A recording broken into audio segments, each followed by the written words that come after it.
Fala, gente boa! Faz tempo que eu não apareço por aqui. Eu juro que eu tô tentando gravar mais vídeos aqui pro YouTube. Mas, como vocês viram, num dos meus shorts, eu vou casar. Então, tem muita coisa acontecendo aqui no off. E eu não tô conseguindo ter muito tempo pra vir gravar. Mas eu ainda quero contar as proezas e maravilhas que Deus tem feito na minha vida. Calma aí que logo eu vou gravar mais vídeos, mas nesse de hoje eu quero falar um pouquinho para vocês sobre as referências, porque vocês me pediram no vídeo que eu falei sobre a minha conversão, livros que me ajudaram nessa caminhada, né? Então eu venho falar um pouquinho desses livros. Antes disso, eu queria contar para vocês, porque naquele vídeo eu falei que eu ainda estava aprendendo, né, muito sobre a Eucaristia ali e tal, que eu ainda não entendia muito bem isso. E eu continuo aprendendo, e é uma jornada de se converter até o resto da vida, né? Mas eu quero dizer para vocês que com muita alegria, hoje eu posso dizer que eu entendi muito mais do que naquele primeiro vídeo lá da minha conversão, o que realmente significa a Eucaristia. E eu entendi, assim, a grandeza que é isso, sabe? Antes eu pensava assim, mas como que... O que é a transubstanciação, né? Como assim aquilo ali se transforma no corpo de Cristo? Para mim ainda, eu estava muito vinculada à ideia de um símbolo, né? Então, para mim, ainda aquilo ali era um símbolo. E hoje eu entendi a grandeza disso, porque eu entendi que realmente ali acontece um milagre, né? Um milagre da transubstanciação. E aquilo ali, lembrei, né, agora daquela passagem da última ceia em que Jesus diz... esse é o meu corpo e o meu sangue. Ele não disse, esse aqui é um símbolo do meu corpo, né? Apesar de que ele estava dando pão e vinho para os apóstolos, ele falou, isso aqui é o meu corpo e esse é o meu sangue. Então, eu entendi. E essa riqueza só existe, né, na nossa igreja. Então, eu fiquei mais apaixonada ainda por ser católica. Eu já estava, né, nesse processo de me apaixonar pelo catolicismo. E eu, cada vez que eu estudo, que eu entendo, que eu aprofundo, que eu mergulho na riqueza que é a nossa tradição, todo esse compilado de conhecimento, mais apaixonada eu fico. Então eu finalmente entendi, tá? Aquilo ali é realmente o corpo e o sangue de Cristo, não é um símbolo. E é por isso que toda missa a gente comunga isso, né? Porque é a coisa mais importante que tem ali. E eu demorei para entender isso, mesmo lendo, né, nos livros e tal, que é uma das coisas, que é a coisa mais importante, a coisa mais rica, eu diria assim, né, que é a Eucaristia. Eu não entendi ainda muito bem, tipo assim, como assim isso aqui é o corpo e o sangue de Cristo? Agora eu entendo. Então, para mim, a Eucaristia ela passou a ter um valor assim inestimável. É a parte assim da missa assim que eu sempre me emociono agora. E foi engraçado que nesse domingo a gente foi de manhã e aí o ministro lá que estava servindo a Eucaristia, ele olhou assim nos meus olhos, ele falou, esse é o corpo e o sangue de Cristo. Ele falou com uma convicção, assim, sabe? E nesse domingo eu tava tipo, acho que hoje eu não vou chorar. Eu sempre penso isso, né? Acho que hoje eu não vou chorar no momento da Eucaristia. Não, quando ele falou aquilo, é óbvio que eu chorei. Então, assim, eu tô realmente sentindo Deus vivo na Eucaristia e isso é a coisa mais linda. Aí vocês devem estar me perguntando, né? Ah, mas tu falou lá naquele vídeo, Ana, que tu morava junto com o teu namorado. Como assim? Um monte de gente perguntou lá. E eu falei que eu não ia ficar respondendo perguntas curiosas, né? Mas eu vou contar pra vocês nesse vídeo porque é um testemunho. E eu só vou contar quando for um testemunho, né? Quando for algo assim pra edificar mesmo o nome de Deus. Peraí. A gente tá nesse processo, a gente que eu digo eu e o Zé, né? Vai fazer 2 anos no final do ano. E a gente se converteu, né? Como eu disse, o processo de conversão é até o resto da vida. Mas a gente foi se convertendo aos poucos, assim, entendendo aos poucos e foi, né, cada vez mais aprofundando para viver aquilo que Deus quer, espera de um convertido. Então, foi bem nesse mesmo tempo que a gente começou a morar junto. Então, a gente começou a ir na missa, mais ou menos ali, eu lembro de uma missa do Natal, que a gente foi ver aqueles amigos que eu já contei pra vocês, né, que nos ajudaram muito nesse processo. E aí, naquela missa, eu senti assim, eu devo ficar, sabe? Eu senti assim, nossa, voltei pra casa. Uma sensação assim, que o máximo que eu posso descrever é isso, assim, voltei pra casa, é aqui que eu tenho que ficar, aqui é o meu lugar e tal. Beleza. E aí a gente começou a morar juntos em janeiro. Então a gente tava ainda nesse processo de entender tudo isso e tal. E aí a gente começou a aprofundar e até que chegamos no momento em que, putz, a gente tá fazendo algo errado. Como eu e o Zé, a gente tinha crisma, comunhão e batismo, a gente tomava Eucaristia, não entendia nada, né? E aí teve um dia que a gente descobriu, não podemos tomar Eucaristia nem se confessar. E a gente se confessava e tomava Eucaristia, como se nada tivesse acontecendo. Até que um dia a gente, putz, a gente não é casado, não podemos fazer isso. Aí, o que aconteceu? Eu fui ter uma conversa com um padre, lá na nossa paróquia a gente tem 2 padres, né? E é muito engraçado que eles são muito diferentes um do outro. Um é bem carismático, bem acolhedor, e o outro é mais faca na bota. Eu adoro essa diferença entre os dois.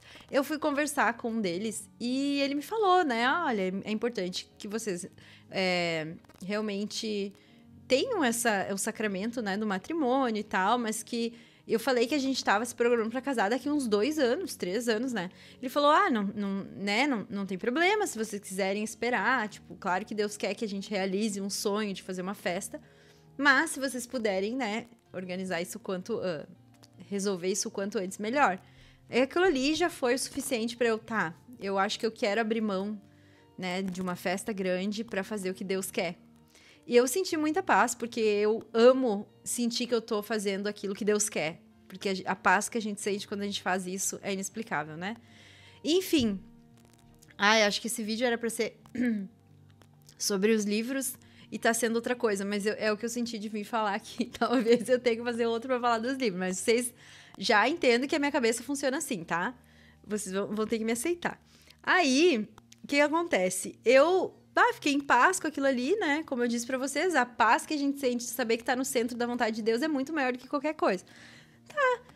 Por mim, não tem festa, fizemos só o sacramento do matrimônio. E o Zé, o processo dele é diferente, como cada pessoa no mundo tem o seu próprio processo. E ele foi conversar com o padre, então, que era mais faca na bota, e o padre falou assim pra ele, vai casar, cara. O diabo tá tentando te distrair. E aquilo também foi bom pra ele, né? E aí a gente chegou numa conclusão, em março desse ano, que a gente ia abrir mão do casamento, né? Da festa grande pra fazer aquilo que Deus estava pedindo de nós. Porque a nossa missão era essa nesse momento, né? Eu sempre digo pros meus pacientes, a nossa missão, nossa vocação, o nosso talento, nosso propósito, como as pessoas adoram falar, ela nunca tá fora da realidade. Se a minha realidade nesse momento tá me levando para isso aqui, ali tá a minha missão, o meu propósito naquele momento. E a gente já entende isso, então a gente estava inclinado então a resolver isso. Pois bem, marcamos a data lá na igreja e só, esquecemos isso, sabe? Aí, chegou um momento que a gente, meu Deus, a gente tem que organizar, né? A gente decidiu que vai fazer uma festa só com os padrinhos e com os familiares bem próximos. E aí, gente, começou um monte de milagres a acontecer. Na verdade, desde lá, né? Porque a gente resolveu fazer castidade. E eu tô contando isso pra vocês de novo, pra enaltecer o nome de Deus, porque sozinhos a gente não é capaz. Mas o que Deus faz na nossa vida é surpreendente. E aí, então, várias coisas acontecendo no nosso próprio processo como casal, que em outro momento eu venho contar pra vocês. Mas, enfim, a gente tá organizando, resumindo, que eu nem sei por que eu comecei a contar isso, né? Tava falando da Eucaristia, daí a gente ficou com muita... A gente parou de tomar a Eucaristia e a gente ficou com muita saudade disso. Teve uma missa, assim, que depois que a gente descobriu que não podia, né? Que a gente era muito leigo. A gente parou de tomar, parou de se confessar porque não podia, porque não tinha o sacramento do matrimônio. Teve uma missa que a gente se olhou e chorou. Porque a gente sentia falta daquele alimento da nossa alma, sabe? E foi tão lindo, apesar de ser tão doloroso, porque, como diz, acho que é Santa Teresa, né? É justo que muito custe aquilo que muito vale. Então, o padre, ele nos disse uma vez isso, né? Que é bom que vocês sintam essa sede, essa fome de Deus, porque vocês vão dar valor para isso. E realmente, sabe, a gente, então, resolveu fazer o voto de castidade e pôde, então, voltar a participar da Eucaristia e tá sendo muito lindo, assim, as experiências espirituais que a gente está tendo. E esse alimento, realmente, o padre disse ainda, né, ó, justamente porque vocês decidiram fazer castidade, tomem a Eucaristia, vivam em processo de se confessar e tal. E eu vou dizer para vocês duas coisas, né? Tá acontecendo muito milagre nesse nosso processo de organizar o nosso casamento. Inclusive, a gente fez tudo muito em cima da hora, porque quando a gente se deu conta, faltava 2 meses e pouco, a gente não tinha organizado nada. A gente tentou falar com uma cerimonialista, não deu muito bom. E a gente percebeu que ia ter que organizar tudo sozinho. Mas, gente, tudo fluindo, sabe? Porque Deus, quando Ele tá no negócio, o negócio flui, né? O negócio dá certo. Eu sempre soube disso, porque, como eu já contei em outro vídeo pra vocês, a minha vida toda foi um milagre atrás do outro. E não ia ser diferente no meu casamento, né? Mas, enfim, muitas vezes as pessoas não entendem isso, né? E até eu fiquei em um momento, assim, pensando, poxa, será que eu não tô realmente sendo negligente, fazendo algo muito em cima da hora? E o Zé até disse assim pra mim, amor, lembra do propósito, né? Nós não estamos aqui para agradar as pessoas. Enfim, ele falou umas palavras ali muito sábias, muito usado por Deus, que às vezes a gente esquece, né? Nem sempre o mundo vai entender as nossas escolhas. E talvez esse vídeo seja sobre isso. Sobre tu entender que às vezes tu tá no centro da vontade de Deus, nem sempre tá no centro da vontade tua, primeiramente, né? E no centro da vontade das pessoas. As pessoas criam expectativas a teu respeito, a meu respeito. E nem sempre a gente vai corresponder a essas expectativas, mas o mais importante é lembrar qual é a missão, sabe? Não perde o foco da missão. Porque se Deus te deu uma missão e tu vai cumprir, vai vir dúvidas, vai vir momentos que tu vai pensar que tá fazendo tudo ao contrário do que o mundo tá fazendo, parece que tá errado, daí em algum momento sente necessidade de pertencer. Mas eu quero te dizer que não existe nada mais maravilhoso do que sentir que tá no centro da vontade de Deus. E eu sinto isso com o meu trabalho, por exemplo, né? Volta e meia, eu atendo lá dentro e o Zé faz home aqui na sala. E quando eu saio de um atendimento, eu vou buscar um café, vou dar uma esticada, eu tenho um tempinho entre um e outro, normalmente. Às vezes eu digo assim pra ele, já falei que eu amo meu trabalho hoje, já falei que eu amo meu trabalho, e ele sempre fala, hoje tu ainda não falou e tal. E eu digo, a sensação que eu tenho é de estar exatamente onde eu deveria estar no meu trabalho. Nem todo mundo tem o privilégio de viver isso, mas eu tenho e eu sou muito grata. Porque isso veio também de uma renúncia. Lá atrás eu também precisei renunciar verdades que pareciam estranhas aos olhos do mundo, mas que eu sabia que era o que Deus queria. E muitas vezes, muita gente não entendeu. Então eu quero te dizer que muitas vezes ninguém vai entender. E tu precisa estar muito conectado com Deus para saber que, mesmo que ninguém entenda, esse é o caminho. O certo, ele sempre vai ser certo. Independente se as pessoas relativizam aquilo ou não, o certo continua sendo certo, né? Então, se Deus escolher um caminho para ti, por mais que ninguém entenda, continue trilhando ele. Talvez esse vídeo seja sobre isso, talvez alguém aqui precise ouvir isso, eu não sei. Era para ser um vídeo contando dos livros que me ajudaram nesse processo de reconversão. Mas eu prometo que eu vou fazer outro. E talvez o recado hoje seja esse. Queria contar um pouquinho para vocês desse momento. Do porquê que, inclusive, eu não tô trazendo mais vídeos aqui. A gente tá vivendo esse processo lindíssimo e poderoso que um dia eu ainda vou contar. Eu juro para vocês que eu vou anotar todos os milagres que Deus tá fazendo na nossa vida.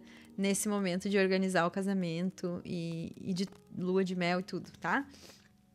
E queria também dividir com vocês que fizeram parte disso, que comentaram lá naquele vídeo, que ficaram muito empolgados com a minha reconversão e tal, que agora finalmente eu entendi Jesus vivo na Eucaristia, e eu tô muito feliz com tudo que Deus está fazendo, por mais que a gente tenha aberto mão de um sonho, de uma festa grande, tá sendo tudo muito incrível. E é isso. Daqui mais um tempo eu venho contar aqui o que mais que aconteceu no nosso casamento, o que mais que a gente tem aprendido nesse processo de reconversão. E vou indicar os livros, finalmente, para quem tá aí... Ui, tem mosquito. Para quem tá aí Nesse processo também, ou para quem quer aprofundar, já tá, né, dentro da barca de Pedro, mas quer aprofundar, e tanto para ti também que tá em dúvida, porque tem muita gente que me chama, me procurou para dizer, eu tenho dúvidas, eu também sinto, né, esse chamado para a Igreja Católica, enfim, estou à disposição, eis-me aqui, e talvez esse vídeo seja aí para alguma pessoa que está precisando ouvir, assim como muitas vezes eu precisei me alimentar de algum testemunho, tá? Seja para isso, então. Um beijo, fiquem com Deus e até o próximo vídeo.